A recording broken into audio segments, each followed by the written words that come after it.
Hello everyone, welcome back to another episode of r/Entitled People. In today's episode, Susan the Snack Stealer. IDs are not optional. Entitled boss or overreacting? Before we get started, make sure to subscribe so you will never miss a video. So let's get started. Susan the Snack Stealer. I used to work with a super entitled woman once upon a time. Her name was Susan. Susan liked to get to the office earlier than everyone else, but I didn't find out why that was until I'd worked there for a few months. She was the sort who liked to help herself to the snacks people had in the communal fridge. She'd also take individual sodas from the case my cubicle neighbor kept under her desk, and had a real thing for stealing either my chocolate or my good granola bars, depending on what I had stashed, right out of my desk drawer. She got her comeuppance one year at the office Christmas potluck. We had a lady who did Greek cooking and was magnificent at it. This particular year, she'd brought in an enormous tray of mini spanakopita, the spinach and feta cheese in phyllo dough, each roughly the size of an Oreo cookie. Literally hundreds of these little beauties, stacked too high on the tray, just waiting to be devoured. And then along came Susan, with the Tupperware of holding. Kid you not, she scooped fully 1/4 of the contents of that tray into her Tupperware, looking around furtively to make sure no one would try to stop her. She brushed the phyllo crumbs from her fingers, popped the seal on her Y-size Tupperware, and turned smugly away from the buffet table. And every single person in the office was glaring at her, fit to set her permanently ablaze. Our office manager was particularly salty because she, dear reader, was the Greek chef who had provided these delicious morsels. She spoke, and it was with the voice of a vengeful goddess. "Susan, what in the hell do you think you're doing?" Crickets. And then, the foot tapping began. Tap. Tap. Tap. And the hand on the hip. And finally, the finger of doom did aim at Susan, thief of treats, hoarder of spanakopita. And Susan did meekly open her Tupperware Y-bowl, and return unto the tray roughly 90% of the pita. Thus was the office manager appeased, and thus was Susan forever sneak-shamed. You have my upvote and my glee. Some places even fire you for such behavior. I have only seen visual proof of it twice in my middle-aged life, but yes, it does happen. Susan didn't get fired, but she was watched like a hawk from then on. I don't think she stole anything else during the rest of the time I worked with her. She transferred to another office about a year and a half following the potluck caper. All of my co-workers do this. If someone brings cake for 15 people, it's get eaten by 2 or 3 people in a matter of hours. We all work in pairs of 3/4 in different shifts. If someone brings candy or something else, they bring enough so every shift can eat it. But nope. By the time my shift starts, it's all gone, or a tiny scrap is left. I've run into that, too. One tiny scrap of edge frosting, with a thick smear of cake crumbs attached, usually. One of my co-workers from my old job made this delicious dish of large shell pasta stuffed with chicken or crab, covered in Alfredo sauce. And she likes to bring like a big dish to work for everyone to enjoy. Now most of us knew like, hey, take 1 shell or 2. But because this other co-worker was the only one there at the time, she decided to take like 1/3 of the tray.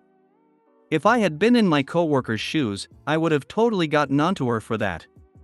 The food is for everybody, not just for her and to feed her kids at home.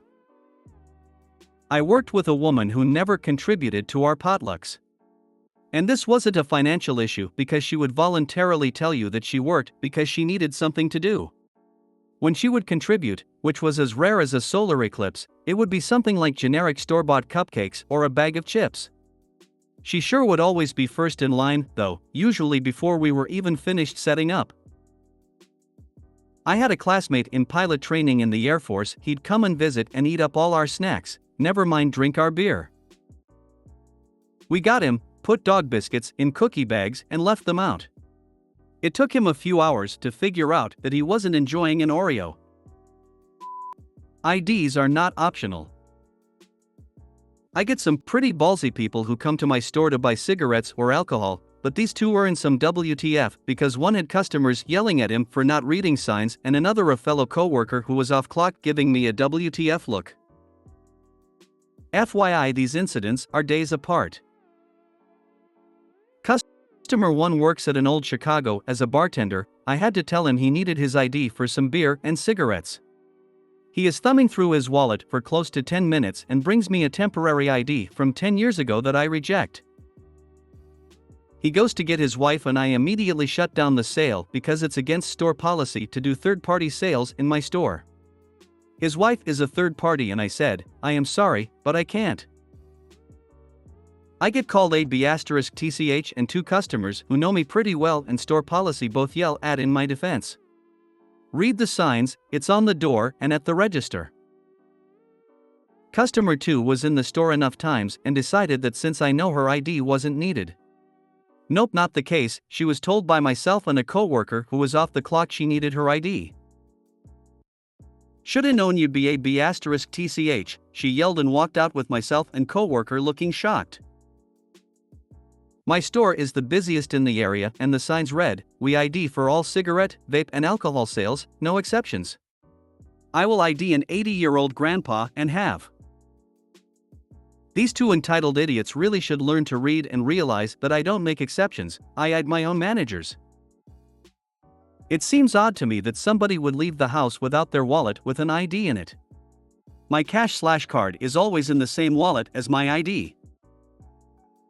I live in Virginia where all alcoholic and tobacco products require an ID for purchase.